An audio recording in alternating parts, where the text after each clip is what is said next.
اللہ کے دوست وہ لوگ ہیں جو اپنی ایمانداری، نیک نیتی اور دین کی پابندی کے ساتھ اپنی زندگی گزارتے ہیں۔ یہ وہ لوگ ہوتے ہیں جو دوسروں کی مدد کرتے ہیں اور انصاف کی پیروی کرتے ہیں۔ اللہ کے دوست ہونے کی خواہش نیک اور پرہیزگاری والی زندگی گزارنے میں مدد کرتی ہے۔ اللہ کے دوست ایک عام عبارت ہے جو اسلامی عقائد میں استعمال ہوتی ہے۔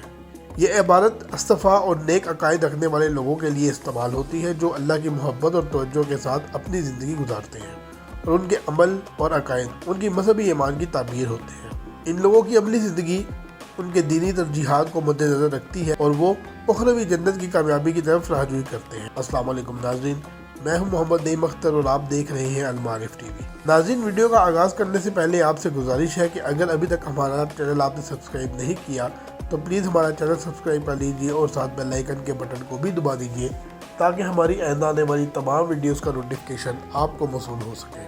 آج ہم جس ہستی کا ذکر کریں گے ان کا نام ہے حضرت شفیق بلخی رحمۃ اللہ علیہ۔ حضرت شفیق بلخی رحمۃ اللہ علیہ شیخ زماں تھے، زہد و عبادت میں یکتائے روزگار اور راسخ قدم تھے۔ ساری عمر توکل میں بسر کی، ہر قسم کے علوم و فنون میں ماہر کامل تھے۔ آپ کی بہت سی تصانیف اب بھی موجود ہیں۔ حاتم اسم رحمۃ اللہ علیہ کے استاد تھے، بہت سے مشائخ کبار کی صحبت کے تربیت یافتہ تھے۔ آپ فرماتے ہیں کہ تمام علوم و فنون سے میں نے یہ حاصل کیا کہ اللہ تعالیٰ کی رضامندی 4 چیزوں میں ہے: روزی میں امن، کام میں خلوص، شیطان سے دشمنی، موت کی تیاری۔ آپ کی توبہ کا قصہ کچھ یوں ہے کہ ایک مرتبہ دوران تجارت آپ ترکستان کے ایک بت خانے کو دیکھنے کے لیے تشریف لے گئے۔ وہاں ایک بت پرست کو بتوں کی عبادت میں نہایت خشوع کے ساتھ معروف دیکھا۔ آپ نے اس کو مخاطب کر کے کہا کہ تیرا خالق زندہ اور قادر ہے، اس کی عبادت کرو اور بتوں کو چھوڑ دو کیونکہ یہ تیرے کسی کام نہ آئیں گے۔ یہ کلمہ سن کر بت پرست نے کہا، اگر تیرا خدا ایسا ہی ہے تو کیا تجھ کو وہ تمہارے اپنے شہر میں روزی نہیں دے سکتا؟ اس کلام سے آپ کے دل پر سخت چوٹ لگی۔ اسی وقت بلخ کا رخ کیا۔ واپسی میں ایک آتش پرست آپ کے ہمراہ تھا۔ اس نے پوچھا کہ کیا کام کرتے ہو؟ آپ نے کہا سوداگری۔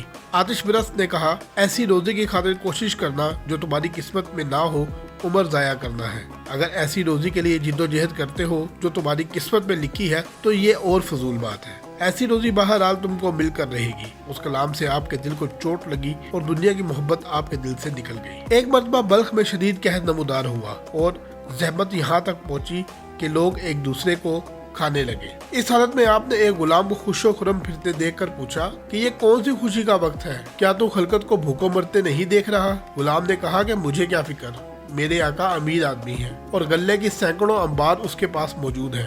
یہ سن کر آپ کے دل کو اور چوٹ لگی اور کہا، خداوند، ایک غلام ایک محتاج آقا پر اس قدر ناز کرتا ہے تو تیری ذات بابرکت پر جس قدر بھی ناز کیا جائے کم ہے۔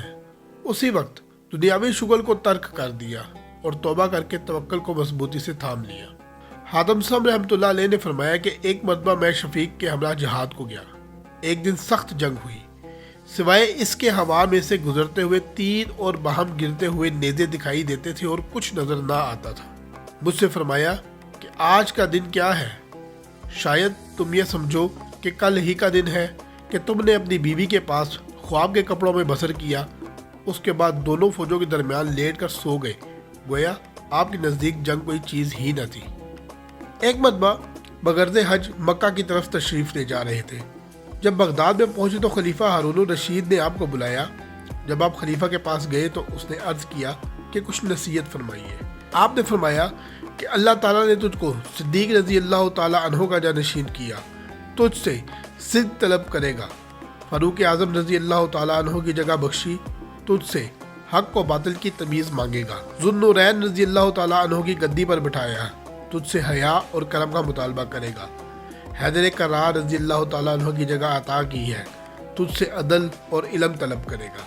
ہارون نے کہا، کچھ اور فرمائیے۔ آپ نے فرمایا کہ اللہ تعالیٰ نے دوزخ بنا کر تجھ کو اس کا دربان مقرر کیا ہے۔ ہارون نے کہا، کچھ اور فرمائیے۔ اور مال، شمشیر اور تازیانہ دے کر تجھ کو حکم دیا ہے کہ لوگوں کو دوزخ کی طرف مت آنے دو، اس لیے جو حاجت مند تیرے پاس آئے اس کو مال دے، جو حکم خدا کے خلاف کرے اس کو تازیانہ سے سزا دے، اور جو کوئی کسی کو قتل کرے اس کا قصاص لے۔ اگر ایسا نہ کرے گا تو دوزخیوں کا سردار ہوگا۔